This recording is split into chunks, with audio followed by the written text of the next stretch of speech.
Hello YouTube, this is DVD Studios here, and today I'm going to be doing a review of the Fantastic Four reboot by Fox, which after all the negative speculation online of how atrocious this movie actually is, I really wanted to check it out because from the trailer it did look pretty good.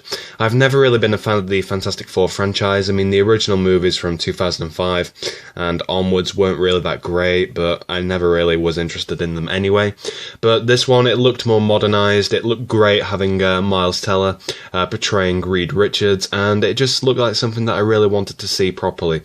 So I went to see it after seeing a couple of negative reviews, and after seeing the movie, I can see why many people dislike this movie. And personally, for me, I thought it was okay. It wasn't necessarily enjoyable, but it definitely wasn't worth the over-exaggerated negative ratings that it is currently receiving. So I'm going to do a quick review of my personal thoughts over the film, and basically just share a couple of spoilers about it, since there's not really any spoilers to give about this movie. Barely anything happens, and I'm sure nobody is that fussed about this movie anyway. Okay, so the movie revolves around the character of Reed Richards, portrayed by Miles Teller, and his study into interdimensional travel, which begins when he is a small boy, and we see him as a small boy perfecting equations and trying to build this machine that will, of course, transport matter into an alternate dimension, and from there, of course, that begins the friendship of him and Ben Grimm, portrayed by Jamie Bell. So both characters, 7 years into the future, are still best friends, and at a science fair they're still trying to perfect this form of travel. Now, even though the movie is basically a load of toss, I thought up to there it was actually really good.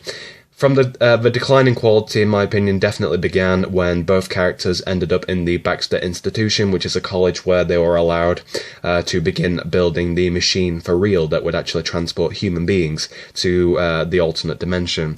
And from there, it more or less got pretty tedious because a good portion of the movie was all about the characters building the actual physical machine itself, which they tried to slip in a few one-liners and some... It really did not work. The dialogue is honestly the most pathetic script I've ever heard in any movie. It just really is terrible. The characters are not likable at all, and even though I am a huge fan of Miles Teller, and I'm sure the other actors are fantastic in their own individual movies, which I'm not exactly familiar with all of them, I think with the script that they were handed, they did an okay job at acting, but there was only so much they could do, and that's what really did make the movie disappointing, so I'm not exactly going to blame the actors themselves. Anyway, the overall characters in this movie were okay. Johnny Storm was probably the one that I disliked the most, especially when he had his superpower, which honestly looked pretty terrible.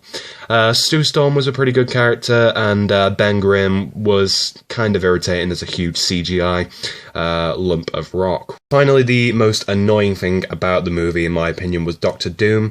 The overall premise of how his origin began was actually quite good. It was much better than it was in the original 2005 version of Fantastic Four. But in this version, it wasn't exactly the origin that was terrible about him. It actually did have a pretty decent idea for how he would evolve into the Doctor Doom we know. But in this movie, instead, he looks like some kind of mannequin bin bag with eyes, and it just isn't exactly a great look for a villain. He just looks so pathetic, and the superpowers that he has isn't exactly something that I would actually associate with a villain. Of course, a villain is supposed to be a person of power and strength, whereas this person is just power, and it looks pretty silly.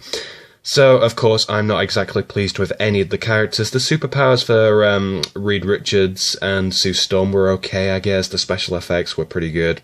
But the rest was honestly just overhyped CGI bullshit that nobody really finds attractive in a movie.